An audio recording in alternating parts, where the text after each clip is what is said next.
Awesome. Okay, we are going to continue on chapter 3, and I think we're on 03.02, yeah? This is the second phase of chapter 3.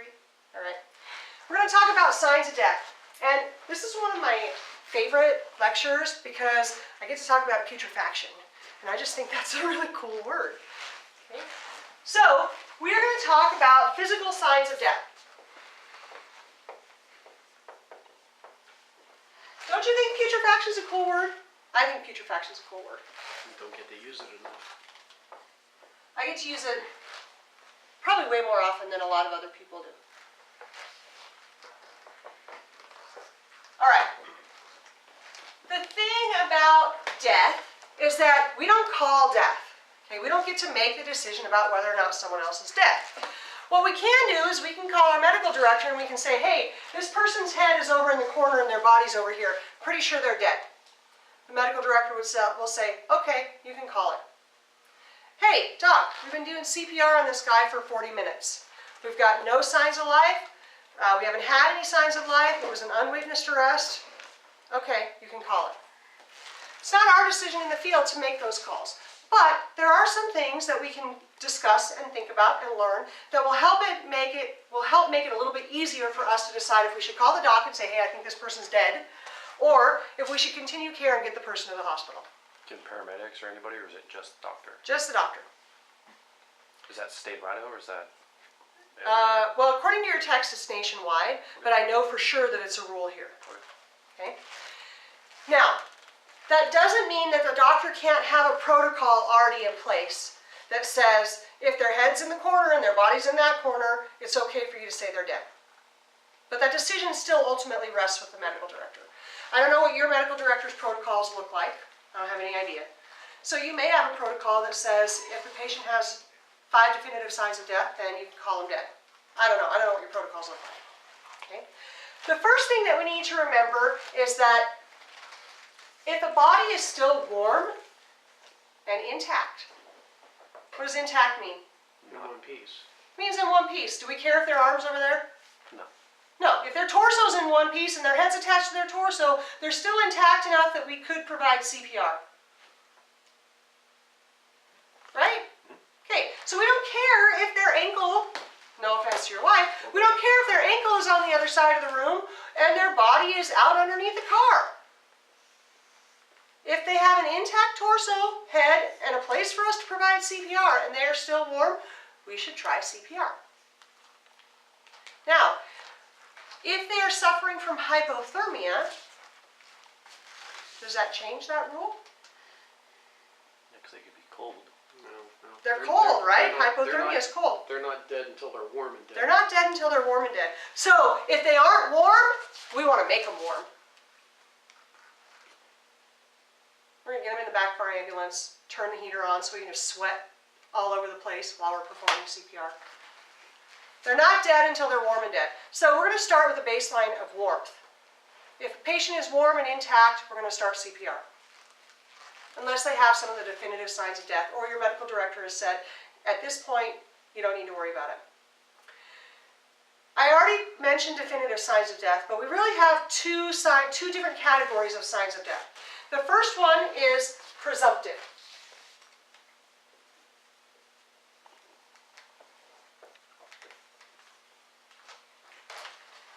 The other one is definitive.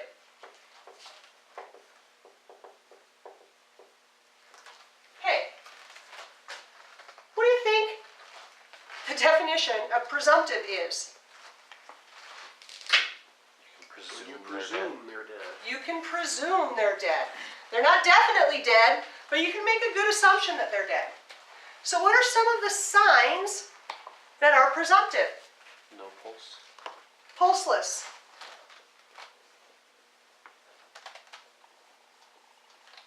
What else? No breathing. Apneic.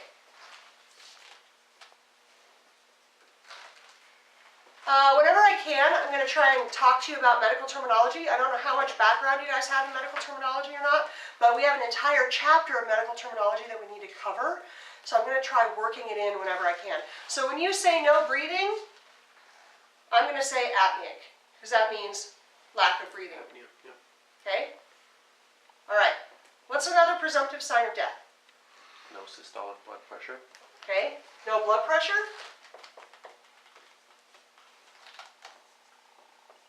No pupillary response. No pupillary response?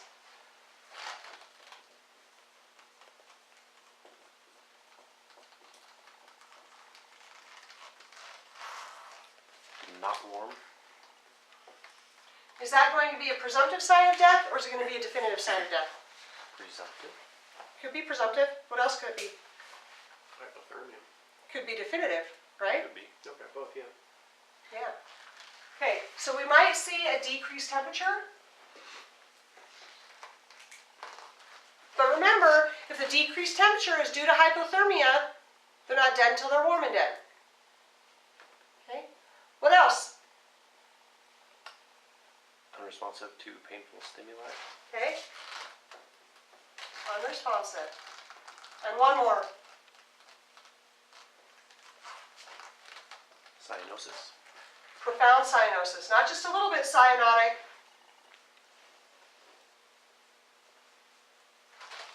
Purple cyanotic. Purple cyanotic. It's a pretty good way to define it. Pulseless, apneic, lack of blood pressure, no pupillary response. How are you going to check to see if their pupils are responding or not? Flashlight. Flashlight. Flashlight, pen light, pull open their eyelids, check them. Okay. A lowered temperature if their condition isn't due to hypothermia. Right? No blood pressure if they're unresponsive or if they're profoundly cyanotic. I had a guy like that, and then the paramedics stuck him with some Narcan, and he got up and he swore at me. He was the same shade as your pants. I mean, that's how blue he was. It's crazy what Narcan can I do. couldn't believe that. First time and then the guy tried to hit the paramedics, so the cops got involved. Bet. Okay, what are the definitive signs of death? Use your Decapitation. favorite word. Putrefaction. You rotten bastard. Decapitation or mortal damage? Does it have to be decapitation? If they were cut, pulled in half from here, bottom over there, top over there, is that still mortal damage? Is it decapitation? So they're not intact. They are not intact.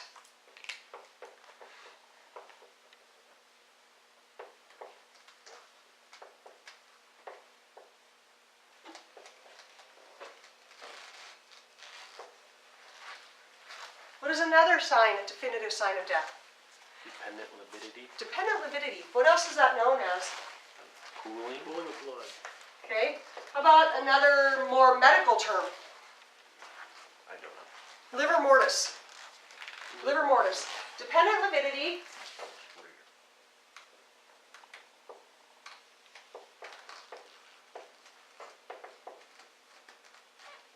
Pooling. Pooling of what? Blood. Or other body fluids. Blood and other body fluids. What does it look like? Big bruise. That. Looks like a big bruise. And it's always That in is, low places. Page 93 in your textbook. You can thank them for that. Okay. It looks like a big bruise on a person who's dead. And it's in the low places on your body. Not only is it just the low places, but it's the places where there was no pressure. So if you look at this picture that's on page 93, you can see the dependent lividity on her back, right? But it's not on her butt. But it's not on her butt. Why isn't it on her butt? What was laying on the ground? She was probably sitting or laying on the ground. And because her butt had pressure against it, there's no pooling there. So, if you die, we're going to pretend this, oops, sorry. Welcome back to class. We're going to pretend, obviously I'm not used to teaching in front of a camera, right? We're going to pretend this is an easy chair. We're going to lean back in our easy chair. You're going to die like this, arms propped up on your easy chair. Where are you going to see dependent lividity at? In your legs and feet. In my legs and feet. Where else? Maybe Back of the your thighs. arms. Back of my thighs. Where? Under the arms. Or Under my arms. Why am I going to see it under my arms? Well, if you were leaning on something, it won't be where you're in contact, but it'll be up in these areas. Yep. Your Why? nerves. Pressure on the tissues won't allow the blood to go into them. Right. But everywhere else it'll pool. Right. So it's going to pool down here, but that pressure pressure isn't going to let it settle here, but it's going to pool here because it can't get back up out of my body to go down into the bottom. So any spot that was a low spot when you die, if it doesn't have pressure on it, it's going to collect that blood and those bodily fluids. Dependent lividity.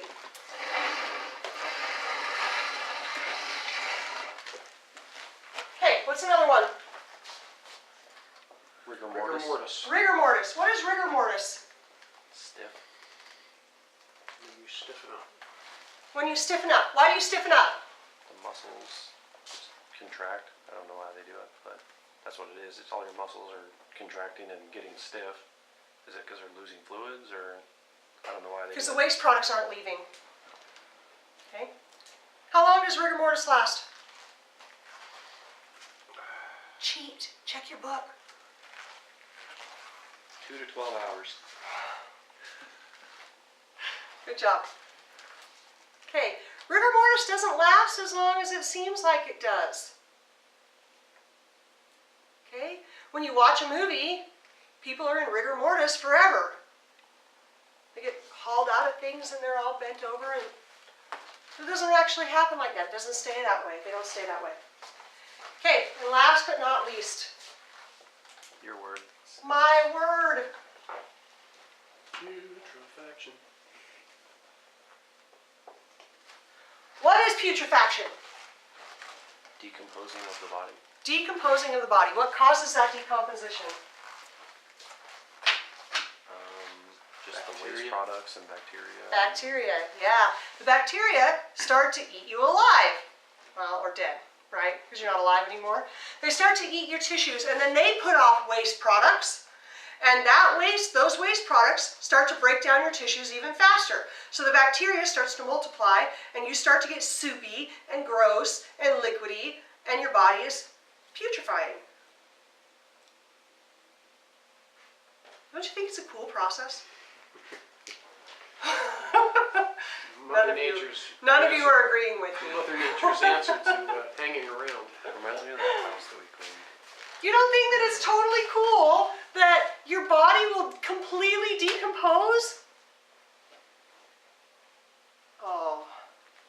It just kind of sucks when you respond to these kinds of things. Oh. And you have to do something about it. Yeah, well, if I respond to somebody who's already in the stages of putrefaction, I'll be damned if I'm doing something about it. Coroner, you come and take care of it. Funeral director, you come and take care of it. Me, I'm going to stand over here. That doesn't mean that I haven't done it, but I've learned. Yeah. We have a side story for later. All right. Why do we need to call? Actually, let's talk about the difference between a coroner and a medical examiner.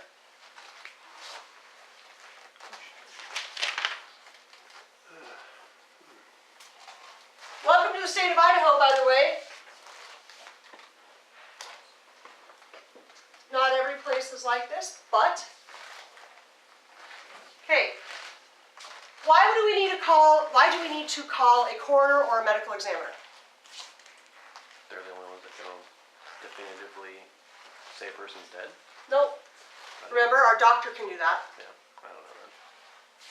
Because there was a crime committed, because there's an unexplained death, Or non-identification of the patient. non-identification of the patient.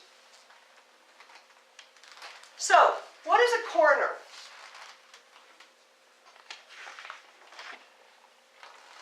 An elected official.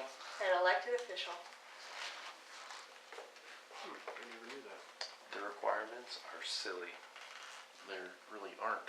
Yeah, I know, that's what I'm saying. There's like There are no real requirements for a person to be a coroner.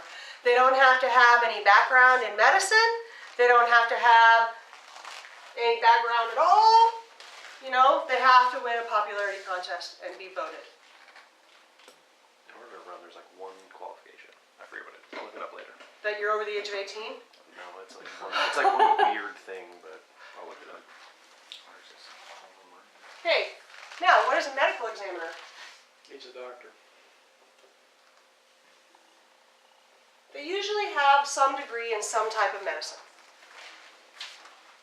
Okay?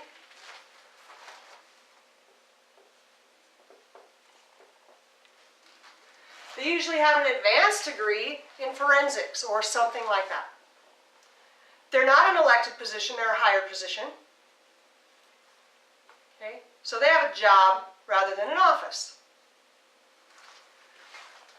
In the state of Idaho, these are pretty rare.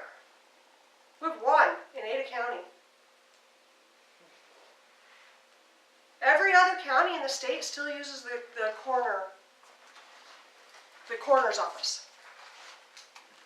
They're still elected positions. So how do they resolve the situation of crime scenes and stuff like that? The coroners are responsible for it.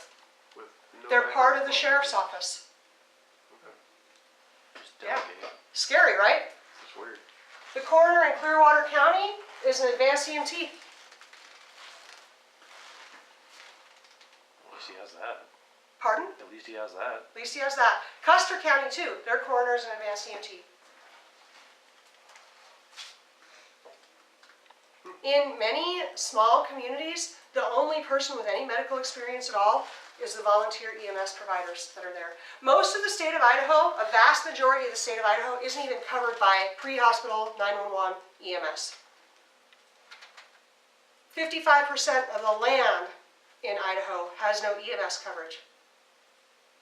Because counties are not required to provide EMS. They can if they want to, but they're not required to. Crazy, right? Okay, Where's that line from? if you have to go out to a call where there is a potential crime, what are you going to do? Preserve it. the best you Preserve can. it? What does preserve it mean? Don't disturb it. Don't disturb it. How are you going to preserve the crime scene? Don't move a bunch of stuff all over the place if you don't need to. Like Don't- don't go and like flipping tables over and being crazy. And Yeah. if there's Isolate drugs, the like entry. don't touch the drugs. Just leave Yeah. them there. Don't go in like firemen and just chop things up. Exactly. Yeah. Don't spray water all over the place. Yeah, all of that. How are you going to treat the clothes that are on the patient? Like evidence. Like evidence. So what are you going to do with them? Retain it, don't change it. Well, what if you have to cut it off your patient? Do as little, Damage to yeah, it. damage as possible. Definitely handle with gloves, because you don't want to contaminate it. And when you're done doing the removal, put it in a plastic bag, again, treat it as evidence. Okay. Clean plastic bag. If you're cutting it, don't cut it into 100 pieces. Try and cut it in one little thing. Okay. And don't try to not cut through the holes made by the weapon. Okay. So you might have to cut in a place that you normally wouldn't cut because you want to avoid the stab marks or whatever, the holes that are inflicted because the person was stabbed. The fly that was picking on you on Tuesday is now picking on him. That's good to know. Okay, let's talk about scope of practice.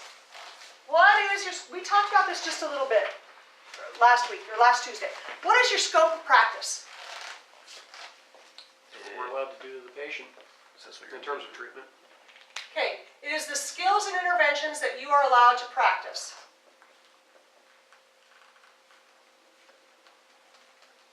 You are allowed to use.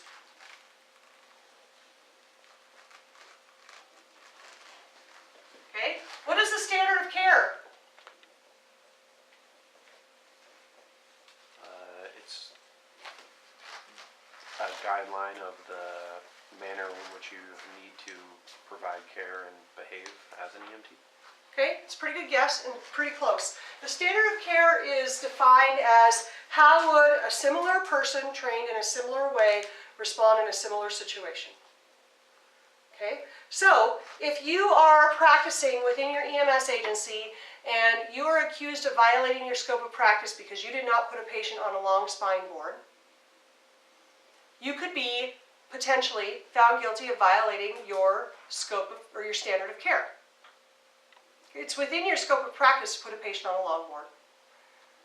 Now, your standard of care is defined at different levels. You have a standard of care within your EMS agency.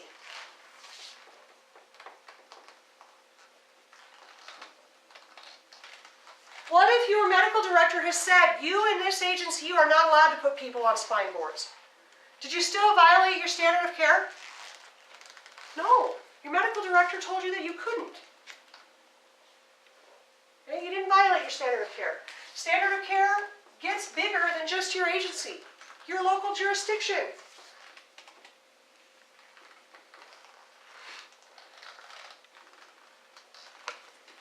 Are the other agencies in your area providing spinal immobilization? If they are, is it possible that you violated your standard of care because you didn't put a patient on a longboard? Yes. If the other agencies in your jurisdiction are not providing